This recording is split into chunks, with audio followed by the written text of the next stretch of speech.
Hello बच्चों, let's see the question. Question में आप लोगों से क्या कहा गया है बच्चों? How can you determine the atomic mass of unknown metal if you know its density and the dimension of its unit cell? Explain. Question में आप लोगों से ये कहा गया है कि आप किसी अननोन मेटल का एटॉमिक मास किस तरीके से कैलकुलेट कर सकते हैं यदि आपको उसकी डेंसिटी दी गई हो और उस यूनिट सेल की डायमेंशंस यानी एच की लेंथ के बारे में आप लोगों को इंफॉर्मेशन दी गई हो। तो बेटा, आप सभी लोगों को एक फॉर्मूला बहुत अच्छे से आता होगा, याद रखिए।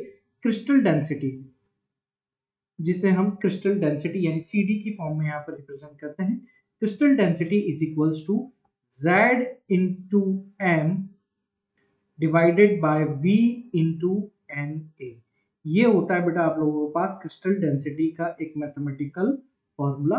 ठीक है, जहां पर CD का मतलब होता है मेरे प्यारे बच्चों क्रिस्टल डेंसिटी। क्रिस्टल डेंसिटी, ठीक है। Z का मतलब होता है मेरे प्यारे बच्चों आप लोगों का number of atom present in particular unit cell. Number of atom, number of atom present in unit cell. ठीक है। एम का मतलब होता है molar mass of unit cell, या आप इसको सिंपली फॉर्म में मास ऑफ यूनिट सेल ही लिखिए।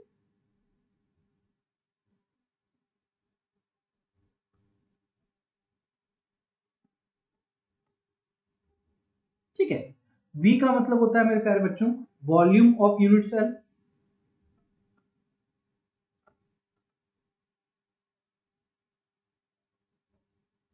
और आप लोगों की यूनिट एक क्यूब के रूप में रहती है, क्यूब में रूप में होती है। और क्यूब का जो वॉल्यूम होता है वो क्या होता है बेटा, आप लोगों के पास ए क्यूब होता है। और ये ए आप लोगों को किसको दिखा रहा होता है बेटा, एज लेंथ को दिखा रहा होता है। एज लेंथ को बेटा यहाँ पर दिखा रहा होता है। ठीक। एन ए यहाँ पर आवागाद्रो नंबर को रिप्रेजेंट कर रहा होता है। आवागाद्रो नंबर को यहाँ पर रिप्रेजेंट कर रहा होता है।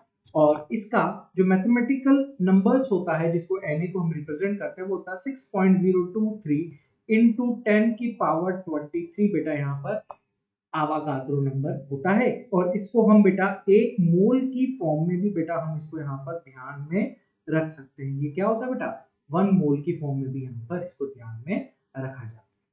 ठीक है बेटा, तो यहां पर हम इस फॉर्मूले की सहायता से किसी भी यूनिट सेल के लिए हम यहां पर एटॉमिक मास के बारे में कैलकुलेशन कर सकते हैं with the help of crystal density and dimension of unit cell. तो मैं उम्मीद करूंगा कि आप लोगों को ये क्वेश्चन बहुत ही बेहतरीन तरीके से बेटा समझ में आया होगा। All the very best.